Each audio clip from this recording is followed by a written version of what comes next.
Right. Okay. What would you like to know? Tell me the story. Okay. So I am here. I am homeless in my own city, surrounded by people that are living relatives because of the financial crisis. I have no addictions. The only vices I have are chocolate, and probably art. But yeah, so what people tend to have a preconceived notion about with homeless people that bothers me is that they believe we all are here because of self-inflicted wounds, or we are all here because we have an addiction.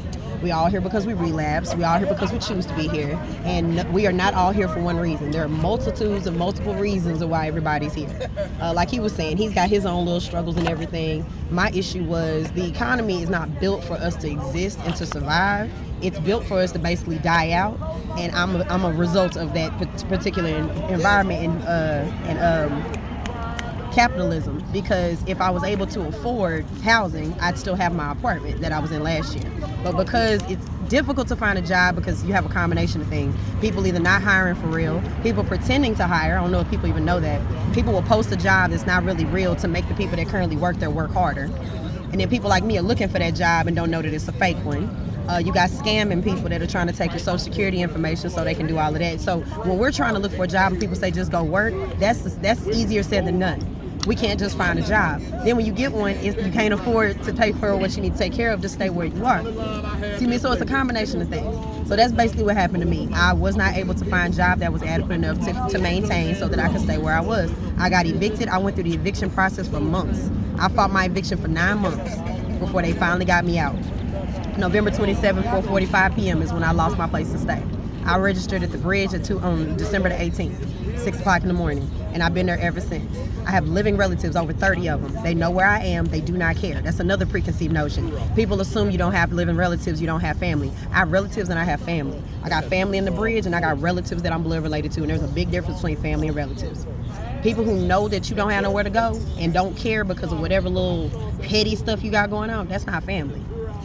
And people mix those two up. But I got a lot of living relatives, know exactly where I am, and they don't check, they don't text, they don't call, they don't do any of that. But I have a chosen sister that I've known since elementary school. She comes and checks on me every week. She was just here yesterday all day. Because, and that's another thing people need to know, it's dangerous out here. I've been threatened on this very block. Somebody's supposed to be out here beating me up. So I'm out here dressed for my first butt whoop, and I'm excited about it because I ain't never been jumped before. So I'm excited about it. But it's very dangerous out here because we can walk around with weapons. You can get inside with weapons. You know, food is contraband at the bridge, but you can get a weapon in there. It's very unsafe in there. But for whatever reason, people think you go to the bridge and you're no longer in the elements, you're safe, you're fed, you're this. No. We are in the elements every day from 4:45 in the morning to 7 o'clock in the morning if we're not working. If you're not doing GGB inside that building, you are in the elements outside every day. And that drove me crazy when I got here because it got below 30 degrees. It got to 27 degrees before they let us come inside for inclement weather. Because if it's raining, that's not inclement to them. And I had to tell them, I said, y'all know people can die of hypothermia. Y'all got us out here for 2+ hours in the morning. And people are out here sick. They got ailments. They're elderly. All kinds of stuff. PTSD, trauma. And y'all got people outside in the elements. We're homeless. We already homeless, but y'all got us in a shelter outside.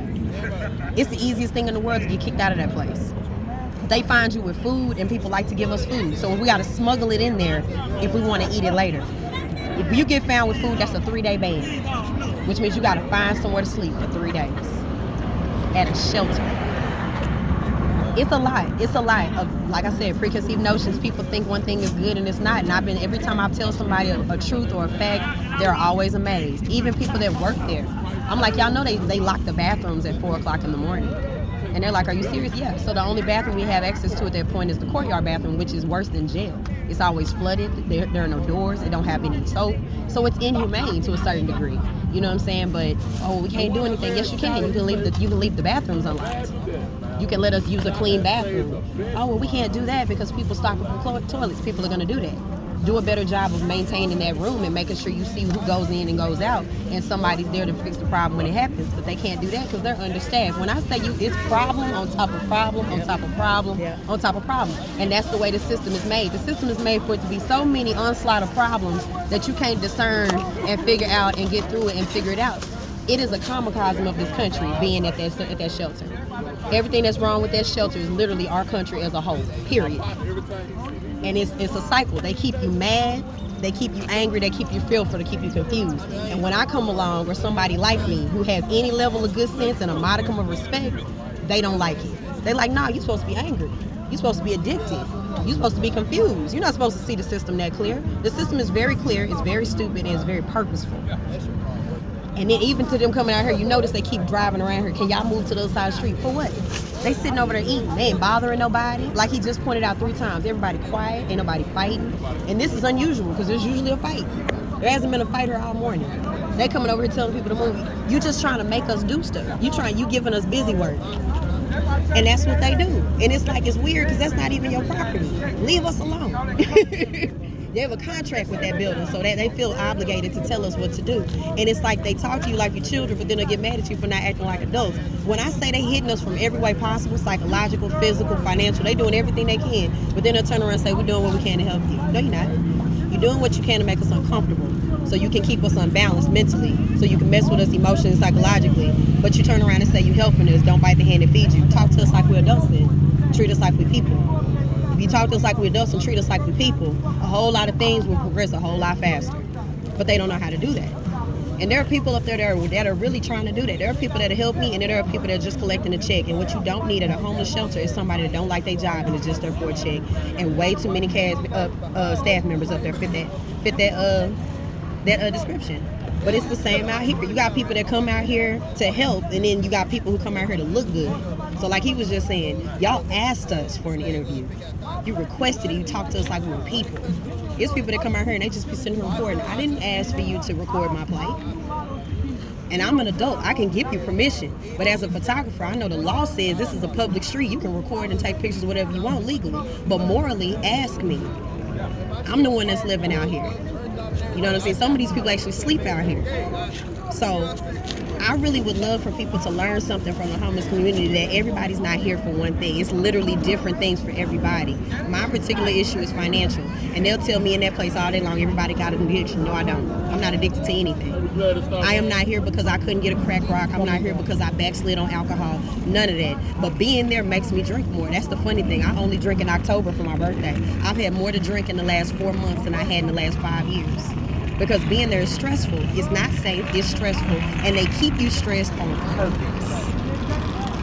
They do it on purpose. Because the crazier they make you, you know, the rules they give you, it keeps everybody off kilter so they can control you better. And it's a lot. It's a lot. I would just love for people to look and say, you know what, I'm one paycheck away from being exactly where they are, because that's the fact of the United States of America. Everybody that lives in this country outside of the 1% is one paycheck away from being out here on a Saturday morning racing somebody for a Chick-fil-A sandwich. One paycheck. Because what they say right now, the middle class is anybody above $600,000. That's wild. $600,000? That's rich. That's over $500,000. So that means everybody below that is poor. That means everybody out here is poor. I don't know nobody out here making 600 plus. But I just want the consideration. And I appreciate the consideration. Like I said, I love that y'all do come out here and help. I love everybody that comes out here and help, especially the people who are patient enough to ask us like humans and talk to us like people. So thank you for that. But yeah, the fact that y'all do this, it helps us out. We don't get real food in there. So getting real food, like he said, we get clothes and resources. It's all appreciated. It really, truly is. It absolutely is. There are some people out here that are ungrateful because they like professional homeless people. I don't need no PhD. I just got an associate's. I'm just a little bit homeless. So I appreciate everything y'all bring out here. If I get something I can't eat, I give it to somebody else. I don't throw it on the ground. I've seen people do all kinds of stuff like that. But it's very much appreciated. So I do hope you get your grant so that y'all can continue to help. I feel like y'all do it from a humble and genuine place, and that is appreciated. Because it's not like that with everybody. It's really not.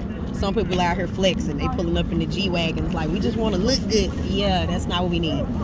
You can pull up in a Pinto. If y'all gonna help from the heart, it's appreciated. Not by everybody, but it's appreciated. So, I know I didn't give you 5,000 like, oh boy, whatever, but.